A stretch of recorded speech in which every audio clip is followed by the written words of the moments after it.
صحیح مسلم، امام ابو الحسن مسلم بن حجاج القشیری النشاپوری رحمہ اللہ تعالی، ولادت 204 ہجری، وفات 261 ہجری، کتاب الایمان۔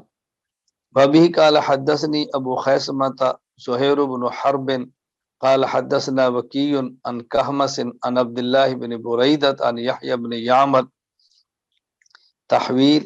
وبه قال حدثنا عبید اللہ بن معاذ العنبری وهذا حدیثه قال حدثنا ابی قال حدثنا کہمس عن ابن بریدۃ عن یحیی بن یعمر قال كان اول من قال في القدر بالبصرة معبد الجهني فانطلقت انا وحمید بن عبد الرحمن الحميري حاجين او قال معتمرين فقلنا لو لقينا احد من اصحاب رسول الله صلى الله عليه وسلم فسألناه اما يقول هؤلاء في القدر فوفق لنا عبد الله بن عمر بن الخطاب داخلا المسجد فاقتنفته انا وصاحبي احدنا عن يمينه والاخر عن شمالي فظننت ان صاحبي سيكل الكلام الي فقلت ابا عبد الرحمن انه قد ظهر قبلنا ناس يقرؤون القرآن ويتكفرون العلم وذكر من شانهم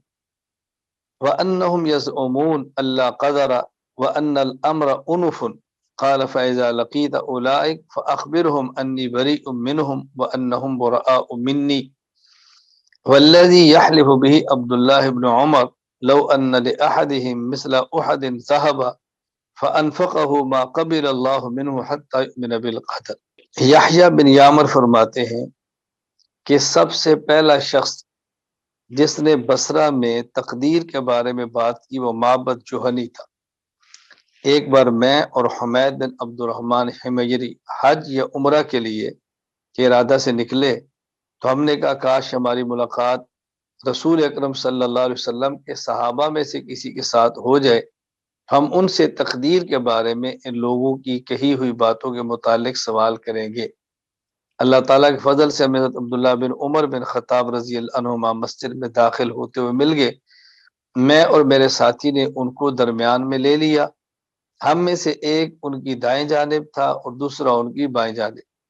مجھے اندازہ تھا کہ میرا ساتھی گفتگو میرے سپرد ہی کرے گا، اس لیے میں نے خود ہی گفتگو شروع کرتے ہوئے عرض کی، ابو عبد الرحمن، صورتحال یہ ہے کہ ہمارے علاقے میں کچھ لوگ ایسے ہیں جو قرآن مجید پڑھتے ہیں، علم حاصل کرتے ہیں، ان لوگوں کا خیال ہی ہے کہ تقدیر کچھ نہیں، کام نئے سرے سے ہو رہا ہے۔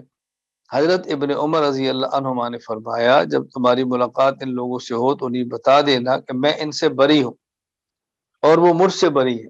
اس ذات کی قسم جس کے ساتھ عبداللہ بن عمر حلف اٹھاتا ہے، اگر ان میں سے کسی شخص کے پاس احد پہاڑ کے برابر سونا ہو اور وہ اسے خرچ کرے تو اللہ تعالیٰ اس کی طرف سے اس کو قبول نہیں فرمائے گا جب تک کہ وہ تقدیر پر ایمان نہ لے آئے۔ پھر حضرت عمر رضی اللہ تعالیٰ عنہ نے فرمایا کہ مجھے میرے والد حضرت عمر بن خطاب رضی اللہ عنہ نے بتایا۔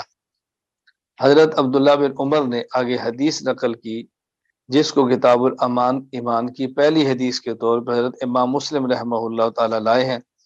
فرماتے ہیں حدثني ابي عمر بن الخطاب قال بينما نحن عند رسول الله صلى الله عليه وسلم ذات يوم اطلع علينا رجل شديد بياض الثياب شديد سواد الشعر لا يرى اثر السفر ولا يعرفه منا احد حتى جلس الى النبي صلى الله عليه وسلم فاسند ركبتيه الى ركبتيه ووضع كفيه على فخذيه وقال۔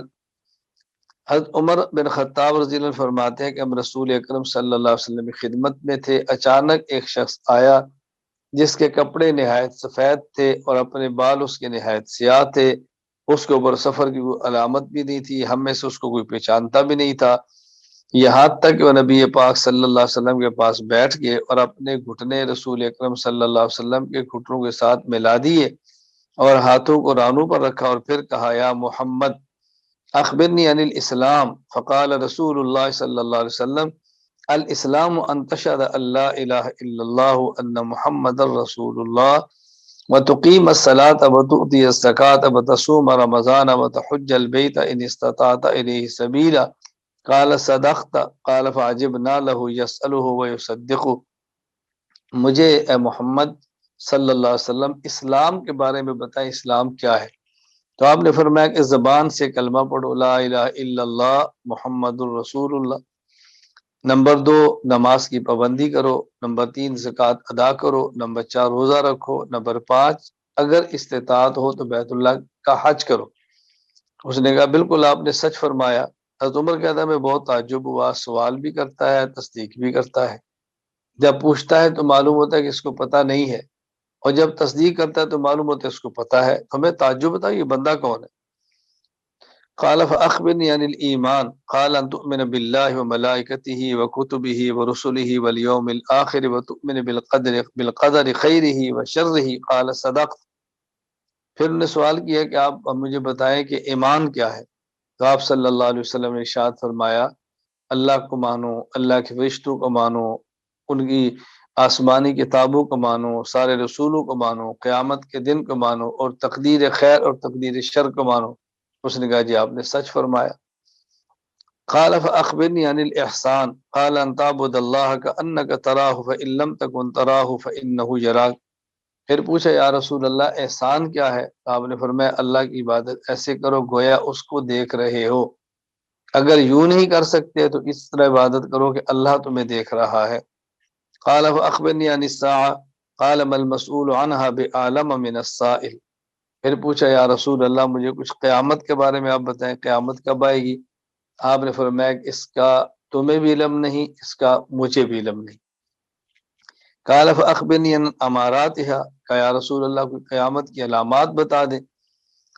قال ان تلد الامة ربتها وان ترى الحفاة العراة العالة رعاء الشاء يتطاولون في البنيان، کہ جس وقت صورتحال یہ ہو کہ ماں ایسے ہو جیسے باندی اور بیٹی ایسے ہو جیسے مالک آقا، اور جب تم یہ دیکھو کہ وہ لوگ جو پاؤں سے ننگے ہیں، بدن پہ کپڑا نہیں ہے، پیٹ میں خوراک نہیں ہے، بھوکے ہیں، اور لمبی لمبی اور عمارتیں بناتے ہیں، بکریوں کے چرواہے لمبی لمبی بلڈنگیں بنائیں اور اس پر آپس میں فخر کریں۔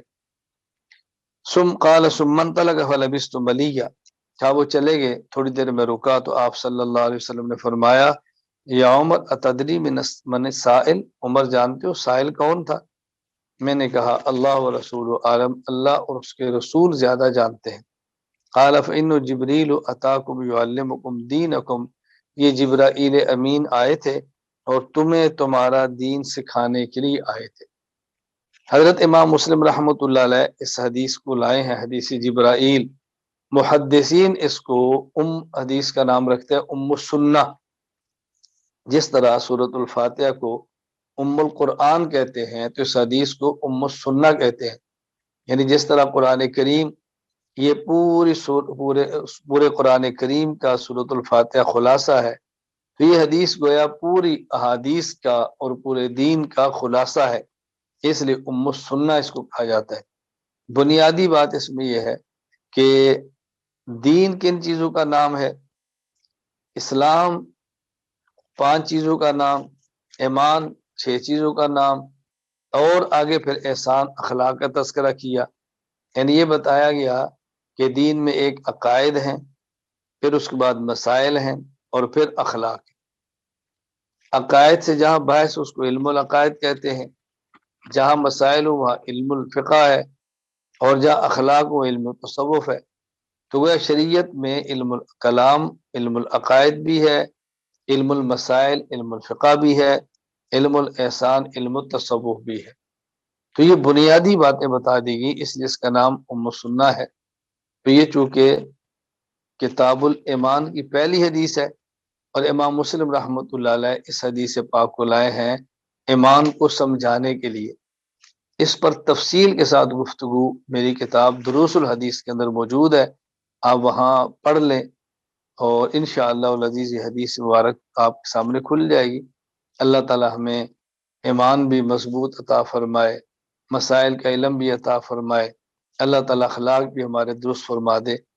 میری خواہش ہے کہ دنیا کے ہر ملک میں کم از کم ایک ایسا مرکز بنا دیا جائے جہاں عقائد کی محنت کے لیے درسگاہ ہو، مسائل بتانے کے لیے دارالافتاء ہو، اور اخلاق کی تربیت کے لیے خانخواہ ہو۔